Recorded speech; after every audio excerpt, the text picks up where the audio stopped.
그래서 비록 현대는 우리가 이렇게 몇 차례 그 방법과 절차가 많이 간소화되어서 성찬 예식을 거행하지만 매번 한 번 한 번의 성찬마다 그 의미와 무게는 결코 가볍지 않으니 우리 자신이 이 성찬에 행하고 참여할 때마다 그 의미와 무게를 깊이 새기실 수 있기를 부탁드립니다. 그런 의미에서 저는 작년부터 성찬 때마다 성찬의 다양한 의미에 대해서 설교해오고 있습니다. 성찬에 담긴 다양한 의미들을 생각하시면서 횟수를 거듭할수록 우리의 성찬이 더 풍성해지기를 간절히 바랍니다. 먼저 작년 상반기에는요, 성찬은 기억하는 행위라는 점을 이야기했습니다. 끊임없이 나 자신이 누구인지 기억 상실의 상태로 만드는 세상에 맞서서요, 우리는 성찬을 나눌 때마다 내가 누구인지를 기억하게 된다고 했습니다. 예수님의 살과 피가 없이는 구원받을 수 없고 예수님이 모든 것을 내어주실 만큼 사랑하는 존재이고 주님과 하나 되어 사는 존재임을 기억하는 행위가 바로 성찬이라고 했습니다. 작년 하반기가 혹시 기억나십니까? 성찬은 왜 주님께서 설교의 형식으로 가르치시지 않고 상징적인 행위들로 만드셨는지 나누었습니다. 상징은 실제를 경험하게 하는 강력한 도구입니다. 상징적 행위는 시공간을 초월해서 그때 그곳으로 우리를 데려다 줍니다. 그래서 성찬은 설교문이 아닌 상징적인 행위로 우리에게 주어진 것입니다. 성찬을 시행할 때마다 제자들과 예수님이 있었던 그곳, 그 다락방으로 주님 곁으로 우리를 생생하게 초대하시기 위함입니다. 자, 오늘도요, 성찬에 담긴 의미에 대해서 또 다른 의미 한 가지를 좀 살펴보겠습니다. 우리가 성찬을 행한다고 할 때는요, 그것은 떡을 떼어 먹고 잔을 마시는 행위로 이루어집니다. 즉 성찬은요, 먹고 마시는 것입니다. 그렇다면 이 성찬에 담긴 앞부분 떡과 잔이 아니라 뒤에 있는 먹고 마심의 의미는 무엇일까요? 오늘은 이 부분에 좀 초점을 맞춰서 함께 말씀을 나누고자 합니다. 이것을 위해서는 요한복음 말씀을 좀 살펴봐야 하는데요, 요한복음에는 나는 무엇이다 라는 예수님의 자기 진술 총 7가지가 등장합니다. 그 중에서 오늘 우리가 읽은 말씀은요, 나는 생명의 떡이다 라는 첫 번째 예수님의 자기 진술입니다. 이 말씀은요, 어떤 사건과 연결되어 나오냐면요, 오병이어의 사건과 연결되어서 나옵니다.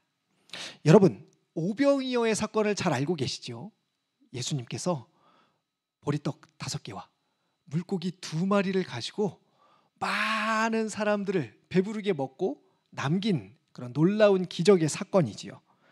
이 사건에 대해서는 아마 잘 알고 계실 것입니다.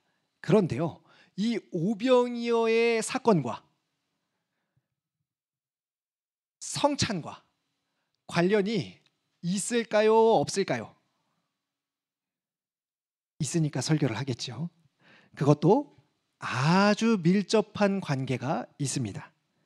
이것을 가장 잘 보여주는 것은요, 같은 단어를 사용해서 성찬과 오병이어의 사건을 연결하고 있다는 점이에요. 문맥과 또 다른 보조적인 자료들, 여러 가지 것들의 증명도 있지만 오늘은 이 단어의 연결 2가지만 좀 살펴보도록 하겠습니다. 첫 번째는요, 축사라는 단어인데요, 예수님께서 오병이어의 기적을 행하시기 전에 하신 행동이 있습니다. 바로 축사이지요. 요한복음 6장 11절을 한번 읽어보겠습니다. 같이 읽겠습니다. 시작. 예수께서 떡을 가져 축사하신 후에 앉아있는 자들에게, 자, 말씀을 한번 잘 보시기 바랍니다. 예수님께서 떡을 가지고 축사하신 후, 여러분 축사의 의미가 무엇입니까? 감사입니다. 감사. 감사하신 후에 사람들에게 나누어 주셨습니다. 그런데 여기서 사용된 이 축사라는, 감사하다라는 이 단어를 잘 보십시오.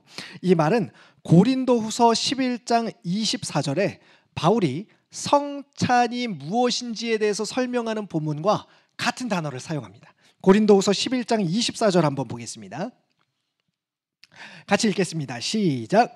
축사하시고 떼어 이르시되 이것은 너희를 위하는 내 몸이니 이것을 행하여 나를 기념하라 하시고. 아마 여러 차례 우리 교회에서 성찬식을 반복하신 분들이라면요, 고린도 전서 11장 말씀을요 여러 번 들어보셨을 거예요. 고린도 전서 11장은 바울이 성찬에 관해서 설명하는 장입니다. 성찬장이라고도 하지요. 그런데 여기서 무엇이라고 얘기하냐면요, 축사하시고 라고 말하고 있습니다. 여기 말하는 이 축사가요, 오병이어의 기적에 나타나는 축사와 같은 단어입니다.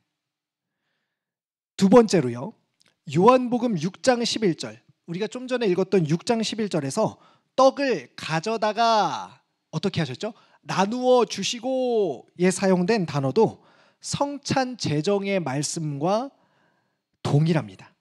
성찬 제정의 말씀이 기록된 마태복음 26장 26절과 마가복음 14장 22절에서 똑같은 단어를 그대로 사용하고 있어요. 마가복음 12장 22절 한번 보겠습니다. 같이 한번 읽어보겠습니다. 시작. 그들이 먹을 때에 예수께서 떡을 가지사 축복하시고 떼어 제자들에게 주시며 이르시되 받으라 이것은 내 몸이니라 하시고. 자, 예수님께서요 떡을 가지사 축복하시고 떼어 제자들에게 나누어 주시고 이렇게 되어 있지요. 똑같은 단어를 요한과 바울이 사용함으로써 의도적으로 오병이어의 사건과 성찬을 연결하고 있는 거예요. 이처럼 요한복음 6장의 생명의 떡 이야기는 성찬을 배경으로 하고 있습니다. 그렇다면요, 우리가 오늘 살펴본 본문 성찬을 배경으로 다시 35절 말씀을 한번 보겠습니다. 우리 같이 한번 읽어보겠습니다. 시작. 예수께서 이르시되 나는 생명의 떡이니 내게 오는 자는 결코 줄이지 아니할 터이요 나를 믿는 자는 영원히 목마르지 아니하리라. 자, 이 말씀은요 성찬을 먹고 마셔야 하는 이유에 대해서 우리에게 가르쳐 줍니다. 두 가지 이유가 있는데요, 저를 따라 한번 해보겠습니다. 생명의 부재 때문이다.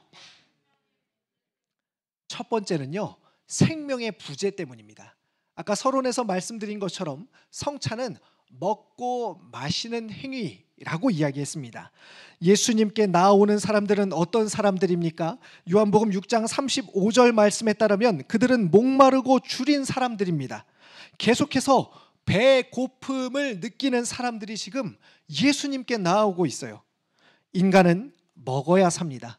스스로 생명을 유지할 수 있는 피조물은 아무것도 아무것도 없습니다. 따라서 줄이고 목마른다는 것은요, 우리가 피조물로 창조되었다는 의미이며 지속적으로 피조물이기에 지속적으로 죽음 앞에 놓이게 될 수밖에 없음을 의미하는 것입니다. 누군가 내 생명을 연장시켜 주지 않으면, 누군가 나에게 생명의 에너지를 공급해 주는 것이 외부로부터 들어오지 않으면 우리 자신 스스로는 생명을 유지할 수 없는 생명의 부재인 존재가 바로 인간이라는 것을 드러내는 것입니다. 두 번째는 만족의 부재 때문입니다. 저를 따라 다시 한번 해보겠습니다. 만족의 부재 때문이다. 인류는 범죄함으로 인해서 만족이라는 큰 축복을 잃어버렸습니다. 우주보다 크신 하나님이 빠져나간 자리를 메우기 위해서 끊임없이 채워넣지만 결코 채울 수 없는 삶을 반복해서 살아갑니다. 그래서 사람들은 늘 배고프고 목마릅니다. 사람들의 관심과 인정에 배고프고 돈과 성공에 목마릅니다. 욕망의 노예가 되어서 점차 욕망이 요구하는 대로 살아가게 되는 것이 지금 이 땅에서 우리가 겪고 있는 현실이죠. 여러분 주변을 한번 둘러보십시오. 수많은 메시지들과 수많은 미디어에서 이야기하는 것들, 수많은 인플루언서들이 얘기하는 것들이 다 이런 것들 아닙니까? 우리의 욕망을 자극하고 우리의 부족함을 집중하도록 하여서 절대 만족하지 못하도록 하고 있습니다. 욕망의 노예가 되도록 살아가는, 그래서 만족함이 없는 삶을 살아갈 수밖에 없는 것이 바로 성찬에 참여하는 이들을 가리키는 부재입니다. 이처럼 생명과 만족을 잃어버린 이들을 향해서 예수님은 성찬의 떡과 포도주가 되셔서 그것을 먹고 마시는 이들의 부재를 해소하십니다. 첫 번째는요, 그래서 무엇이겠습니까? 생명을 주시는 것이죠.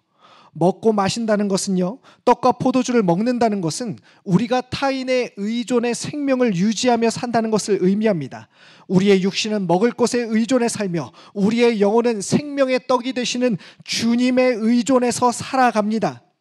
만약 먹지 않고 주님을 의존하지 않는 사람이 있다면 그는 오래되지 않아 영적, 육적 죽음을 맞이하게 될 것입니다. 반대로 주님을 받아들이고 주님으로부터 지속적으로 생명을 공급받는 사람이 있다면요, 그는 시간이 지날수록 자신의 생명의 풍성함을 누리며 살게 될 것입니다. 자, 두 번째는 무엇이겠습니까? 만족을 주시는 것입니다. 만족을 모른 채 쉬지 못하고 채워야 하는 이들을 위해서요, 예수님은 나는 생명의 떡이다, 나를 먹고 마시는 자는 줄이고 목마르지 않게 될 것이라고 말씀하십니다. 예수님과 하나 된 사람은 욕심과 욕망의 지배로부터 벗어나게 됩니다. 시편 107편 9절에 따르면요, 주님께서 사모하는 영혼에게 만족을 주시며 줄인 영혼에게 좋은 것으로 채워주시기 때문입니다.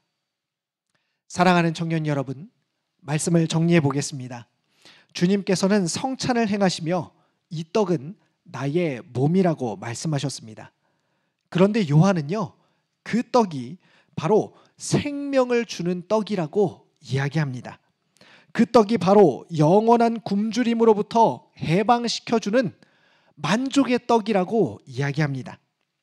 따라서 이제 잠시 후 거행할 이 성찬, 이 떡과 잔을 나눌 때마다 생명을 짓밟는 일로부터 주님께서 우리를 건져내실 것을 기대하시기 바랍니다. 꺼져가는 생명, 죽어가는 생명을 다시금 생동감 있게, 생기 있게 살아나게 하실 주님을 기대하시기 바랍니다. 또 이 떡과 잔을 나눌 때마다 끝없는 욕망의 바다에서 우리를 건져내어 참된 만족을 주시는 주님을 만나시기를 바랍니다. 나아가 생명의 떡이신 주님을 먹고 마시는 우리도 주님께서 나를 위해 모든 것을 내어주셨듯이 누군가의 생명을 빼앗는 일에 맞설 수 있기를,